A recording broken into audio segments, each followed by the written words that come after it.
Hey, how's it going? This is my baby alligator, George. He is about a year old. He's 14 inches. I'm going to be doing a video today on alligator care. So right here, I have George in a 90-gallon tank with some artificial plants.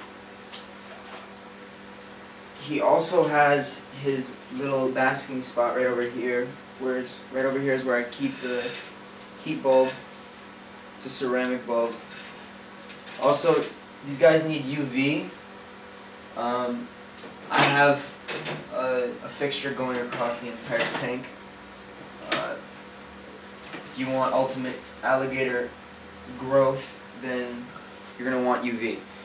I also have the tank by the window, so the sun comes in, and I have these curtains open during the day, so he can bask. He's very active, which means he eats a lot. They typically eat absolutely everything. Chicken liver, fish, really most parts of any meat. You can try whatever, and I'm sure your new baby will eat it. But yeah, I keep the reason why you want to keep artificial plants is so he can have a place to hide. They usually like that. If you're working with a budget, you don't really need all these rocks at the bottom. Typically putting something together like this can be typically pretty expensive. Your light fixture can cost anywhere from $10 to $30, depending on where you get it.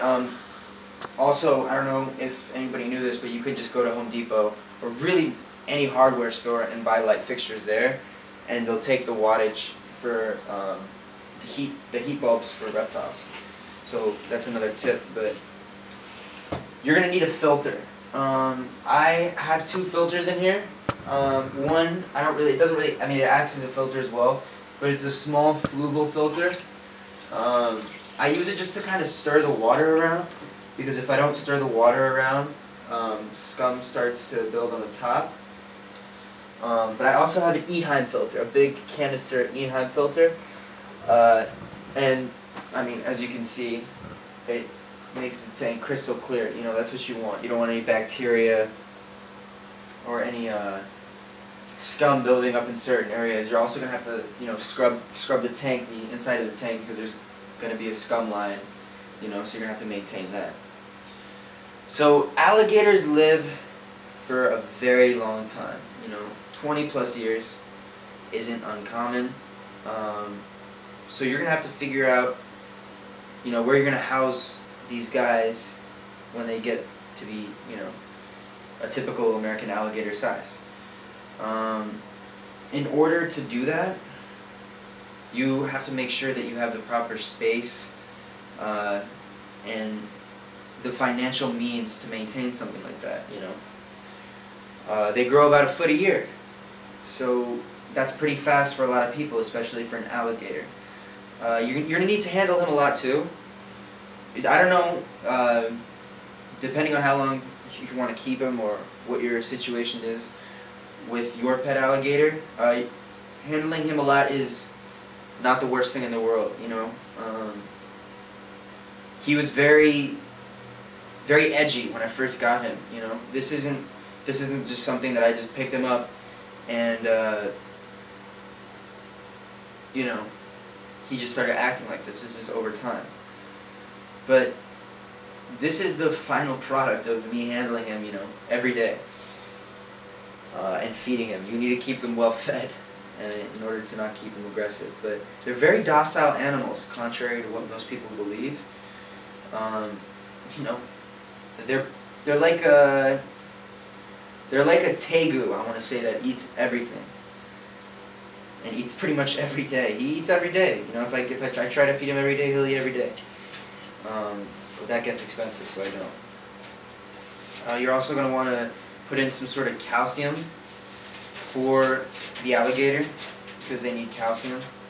And I have all these little things, these little equipment nets. I have a net. You're going to want a net to scoop out I put feeder fish in here sometimes, and you know, sometimes they die, and I use it to scoop it out. I also have these. These are really cool. These are magnetized floating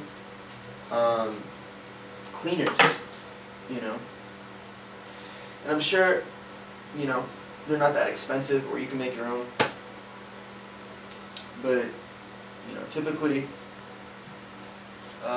you're gonna need to get a few little nicks and knacks in order to maintain your tank, because it's really like maintaining a fish tank, but you know, it's maintaining an alligator, you know. So most people aren't really prepared for it, and you need to make sure you are. Also, another controversial thing that keeps occurring is people keep dumping their alligators in, you know, random places all over the U.S. You know, some people.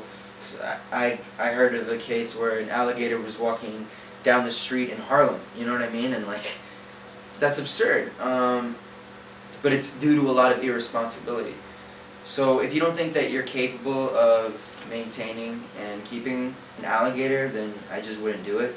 But if you do have the means, you do have the finances, and you know, you think you're responsible enough to care for something like this, then you know, they're really not bad pets at all. You know, he's really chill. Like, sometimes he'll just go on his back, and he likes his belly rubs.